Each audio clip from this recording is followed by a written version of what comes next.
Welcome back, welcome back. Let's jump into this. Fair use. God is described as riding on the cherubim, and as the Lord of hosts who dwelleth between the cherubim. While the latter guard of the way of the tree of life, the seraphim are described by Isaiah as having 6 wings and residing in the presence around God, surrounding him with flaming fire and glorious worship. However, not all angels have remained holy. Some have been cast out of heaven, or left their original place of abode. These angels are referred to as fallen angels, or those that kept not their first estate. Satan, named the prince of the air, possibly could mean that he dwells in the outermost parts of space. Satan's fall from heaven is symbolically described in Isaiah, in which we can draw conclusions as the fall of Satan and his human pupils he uses, often proud, evil kings of the earth. Other alleged origins of the fallen angels stem from shrouds of mystery, when some of the angels descended upon earth to teach mankind. These angels revealed themselves in taking physical formed bodies, became enchanted by the beauty of women, and fell into lustful temptations. This was the beginning of a mass corruption of the pre-flood earth. The Nephilim were born, hybrid beings meant to genetically corrupt mankind and corrupt the seed of David, the line of David through his blood.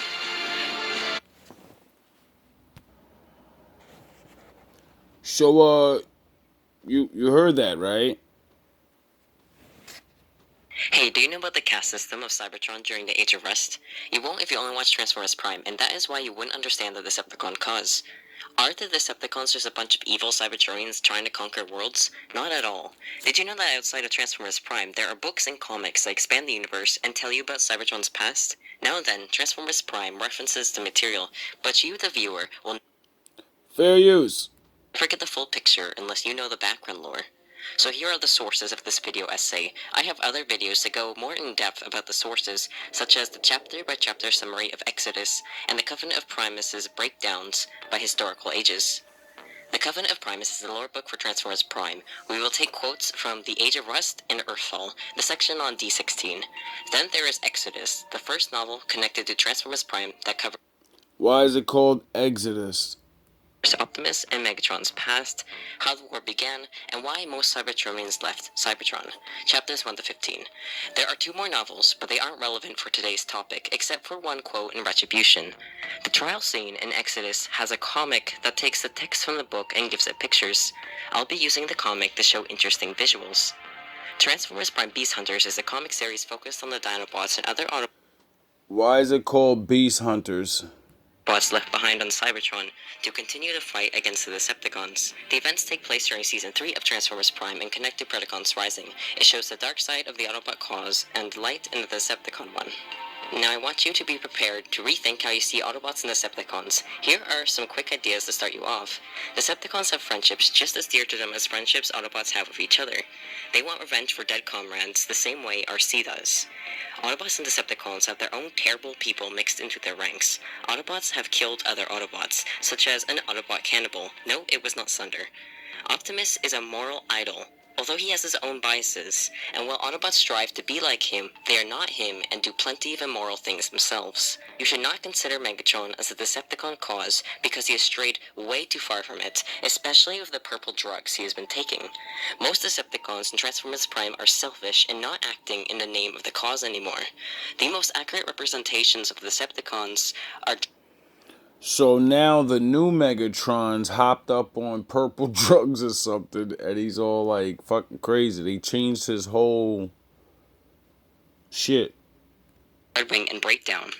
Life was really terrible, Autobots were even hypocritical, and before we start this deep dive, I want you to pay close attention to this quote from this show. The devastation to our homeworld is worse than I remember. Curse the Autobots to the pit.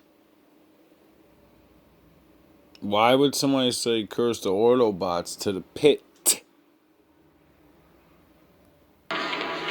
Dreadwing blames the Autobots for the destruction, but normally we side with the Autobots and blame the Decepticons. Decepticons are the destructive ones, right? So why does Dreadwing think the bots under Optimus, the figure of goodness, are responsible? Let's take one more step back to address why viewers firmly believe Decepticons are evil. The name, of course, Megatron and Starscream are aware that they are devious and commit some morally questionable acts. The Decepticons we saw in the show showed no qualms about eradicating all life on Earth. Bots like Shockwave took advantage of the war to commit whatever unethical or criminal deeds they wanted. The Decepticons we saw are willing to torture prisoners and then kill them. Transformers Prime gives us a very small Autobot and Decepticon cast, so it is hard to get an accurate idea of what either side is like. We will talk about individuals like... Remember, you never went back in the past to what you didn't see. This is what they showed you Megatron and Optimus was. who joined each side and why. Look at Dreadwing, for example. Dreadwing represents the original Decepticon cause before it lost its focus. His defection happened when he realized how corrupt his leader had become. But Dreadwing hates the Autobots too much to join them, so he would rather belong to no faction. What we see in What, the gray? Optimus Prime is no longer the real Decepticon cause, but the twisted adventures of Megatron, Starscream, and Shockwave. What they get up to isn't what all Decepticons want, and someone like Soundwave only goes along with it because he is so attached to Megatron that he can't see how insane he has become. Now that you have these concepts in your head, it's time to leave Transformers Prime and explain the past of Cybertron. Cybertron had a caste system. You don't hear that word in the show, but it's the most important thing you need to know. IDW took the same idea for their universe but made it darker. A caste system means each person is assigned a job and a class rank, and they cannot escape them. A bot is created by their godlike creator and rises to the surface of their world. When they come out into the world, someone called a guild master Just put heaven in your head. looks at them and decides what that bot will be for the rest of their life. This is largely based on what the bot transformed into. If you were a big strong tank, you would go straight into labor. The caste system is old in Cybertron, but during the Golden Age, Cybertron was forming colonies. If you didn't like your job, you could leave. Things went to shit when Cybertron closed all portals to protect itself from the Rust Plague. Cybertron became this isolated planet that confined each person to their caste. There's also an issue with the creation right now. Because of their ultra-rapid colonization of other worlds that spread out the creational energy of their god, God at home isn't making bots like he used to. Before, people would come out of the holy hole with names and a sense of the world they're coming into. Now, people are being made without names, and they inwardly accept that they can't fight the system. But when bots come out without identities, they seem much more disposable. Welcome to the age of Rust, when things get really bad for the people who will form the Decepticon cause. All Cybertronians are created innately good, considering that their creator is good. No Decepticon is created evil, but from the moment they are born, most of them are forced into slave work. This happens in the south of Cybertron in cities such as Kaon, Blaster City, and Slaughter City. The south is a slum full of factories and mining operations. It is heavily polluted, So having a name actually means something? so bad that it damages people's eyes. But that isn't the worst of it. Their work is so dangerous that people get hurt and killed every day making products for the higher caste bots. Nobody cares at all that these bots are dying in the mines and in the factories, never given names or shown love. They're losing eyes, ears, limbs, getting shredded, crushed, melted, and the slaves... This is a book he's reading out of Exodus. Transformers. Sounds like Egypt to me. don't really even realize that they are worth anything. Blaster City is so dangerous that there is a saying that sparks are cheap in Blaster City, meaning that so many nameless bots die in labor that they can't even count how many. All these big strong bots are suffering incredibly, while someone like Little Meek Optimus is living a safe life in the north, in the pretty and calm city of Iacon. He is stuck being an archivist all his life, and while he is very bored, he isn't suffering like the slaves in the south. Oh, Optimus is a pretty boy, rich ass nigga. Silver spoon in the mouth ass nigga. Got everything ass nigga. Nearly everyone except for the ultra-rich are uninspired and tired of life. Once, suicide used to be rare among Cybertronians, but now it is on the rise. People start finding pleasure in more extreme forms of entertainment, and this is how gladiator fights became a thing. You heard Megatron call himself a gladiator in the show, but what did that mean? The dirt-poor, unnamed boss of the South entered the fight pits, which weren't always to the death, but often were.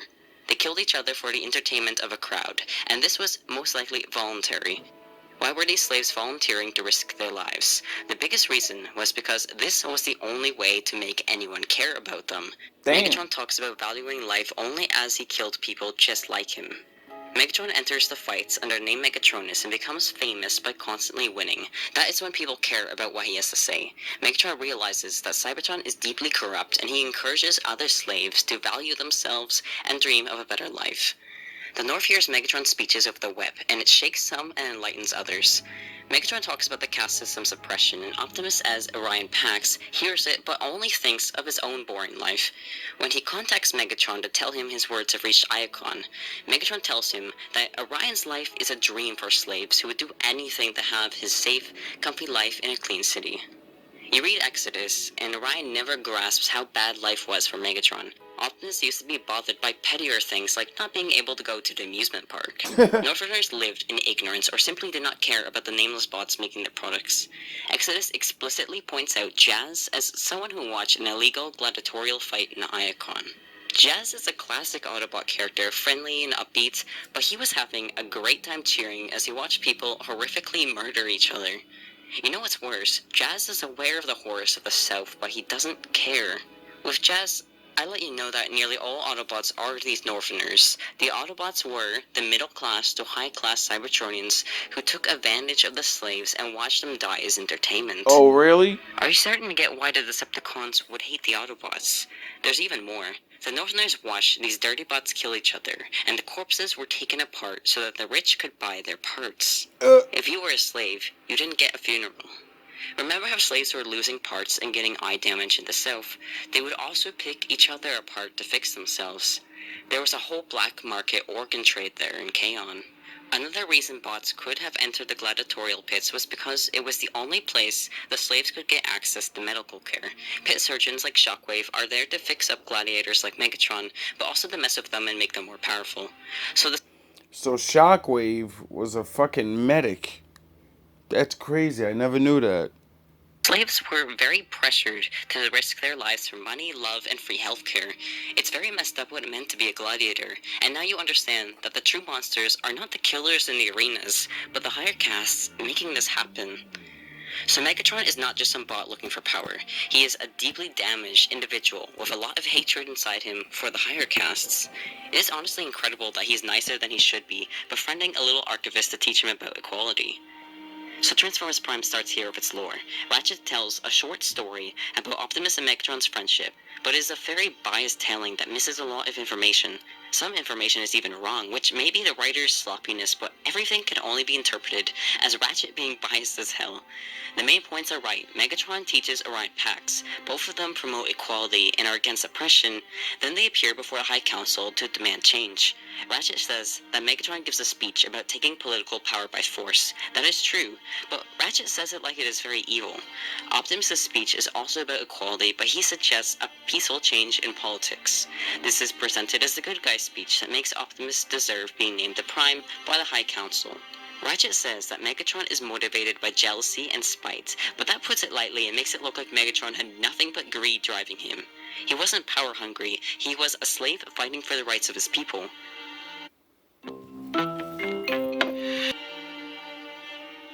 Megatron was an Autobot? Optimus was a con? No, on either count. But there was a time, back on Cybertron, in the twilight hours of the Golden Age. The twilight hours of the Golden Age. Actually, it was during the Age of Rust that Megatronus and Orion started talking. The Golden Age ended with the space bridges exploding and Cybertron isolating itself from the universe. But the thing is, not all bots may recognize that things got so terrible that it ought to be called another age.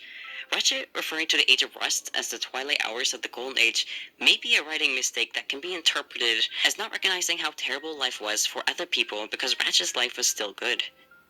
When Optimus and Megatron were not sworn enemies. Do you recall when I mentioned that Optimus wasn't always a Prime? Well, he wasn't always Optimus either. He was once a clerk in the Iacon Hall of Records, named Orion Pax. But as he learned more about Cybertron's past, he grew increasingly concerned about the present corruption in high places. Really? And inequality among the masses. Inequality is putting it lightly. There were bots with names who mattered, and there were nameless bots who died either slaving away making products for the rich, or died killing each other for their entertainment. It doesn't take a web search to figure out that this is happening when watching gladiator fights is a common pastime, and the whole South is a polluted hellhole. Everyone should have known the world was messed up, but they just didn't care until Megatron made them care. Orion became inspired by the words and ideas of a gladiator. One who had named himself after one of the 13 original primes, Megatronus. 13 Chapters 1 to original 3 of tribes. Exodus. Megatronus vowed to challenge Cybertron's leadership and demand that all Cybertronians be treated as equals. This is entirely true. Megatron spoke on behalf of the nameless bots, and he gained attention by becoming a famous gladiator. If Megatron didn't fight and kill, no one would have noticed him. This gladiator turned revolutionary rapidly gathered a loyal following. Megatron killed the crime bosses who ran the gladiator pits in the South and abused the gladiators for money. Megatron took over the pits and stopped the fights once he got the other slaves to join his movement. Sounds like that Joker thing. Soundwave chief among them.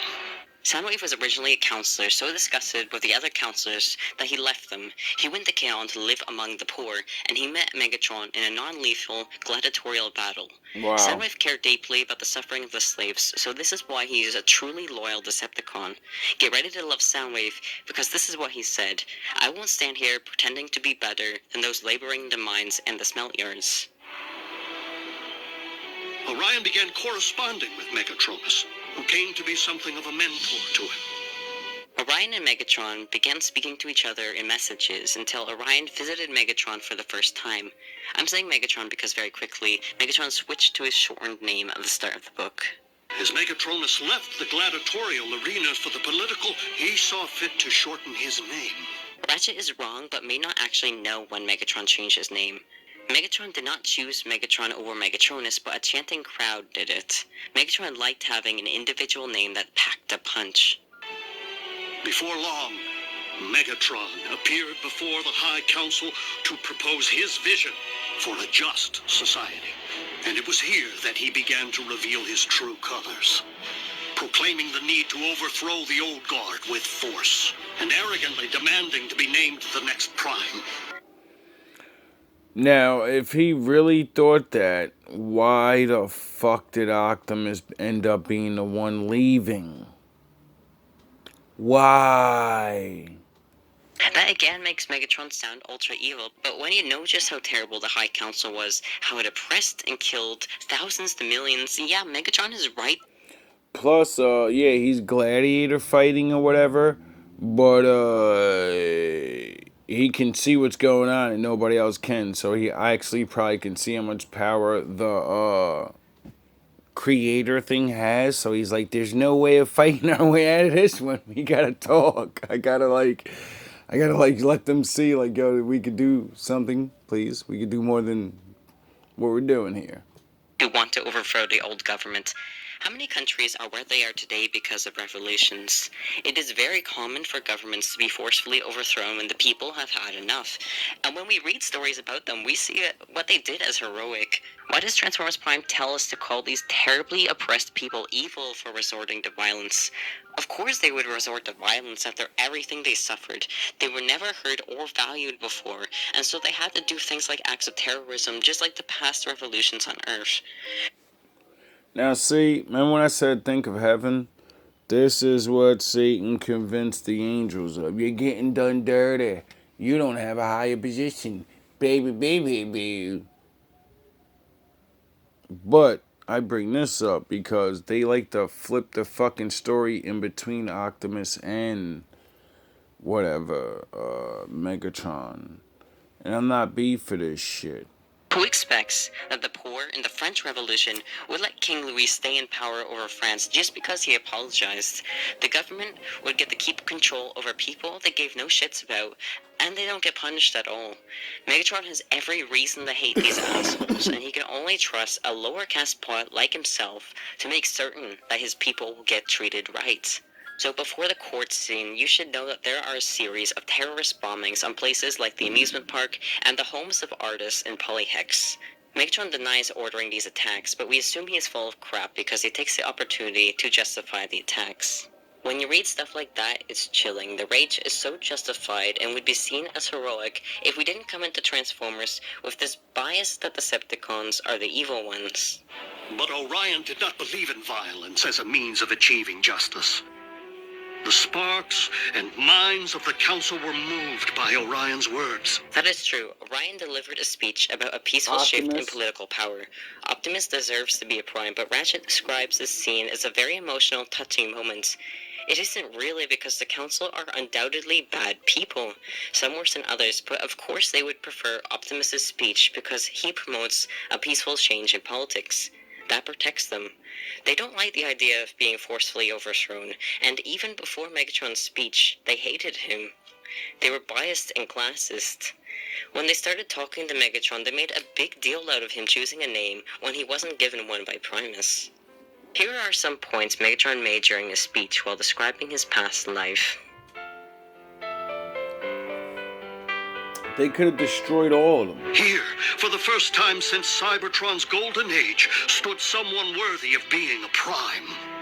So the Council names Optimus a prime in this scene. This is what Smokescreen refers to in New Recruit. He's talking about how Alpha Trion told Halogen, one of the Council members, to name Orion Optimus Prime. I mean, he was the one who petitioned Halogen and the High Council to make you a prime. But that honor could only truly be achieved by earning the legendary Matrix of Leadership. Optimus is really? only a true prime when he goes to the core during the war. Primus approves him and gives him the Matrix. His ambitions thwarted, Megatron spitefully severed all ties with Orion and the Council, and came to wage war on all who opposed him through his growing army of followers, which he named Decepticons. His ambitions thwarted, that completely ignores everything Megatron went through. Severed ties with the Council sounds like they had a relationship before, but the Council was a bunch of classist asses who were incredibly rude to Megatron and didn't care about people suffering until they themselves were in danger.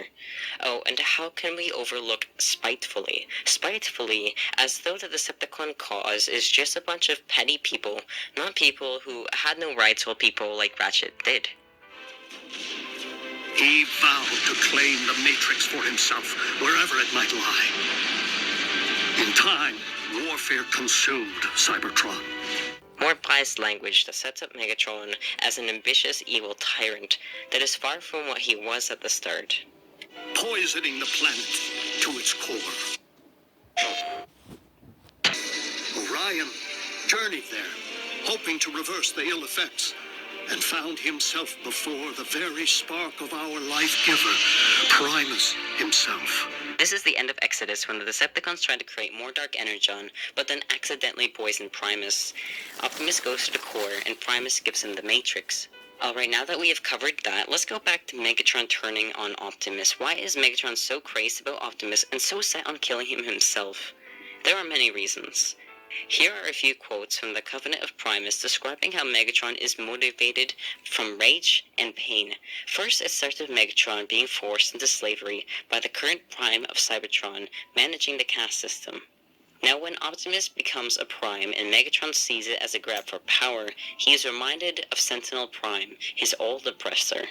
Now here is a description of how vengeance for all his past suffering drives Megatron. Megatron does have jealousy issues with the Data Clerk, a middle-class bot, getting picked over him to be a prime. Megatron built a whole revolution and had to risk his life to do it. He taught people like Orion about oppression because they were too dumb to realize what was happening to other people. Orion learned everything he knew from Megatron, but when Orion showed up to the court, he was the one who got rewarded. Orion didn't do anything in comparison to Megatron for promoting equal rights. This is why Megatron lost his mind. After Optimus is named Prime, Megatron accuses Optimus of always wanting power. He legitimately did not think Optimus was a genuine person who cared about Megatron or his people. Oh, really? Megatron believes that Optimus will just keep the current leaders in power and not change the system to give rights to Megatron's people. Oh, really? So let's continue on to other characters. We have a bunch of slaves revolting in the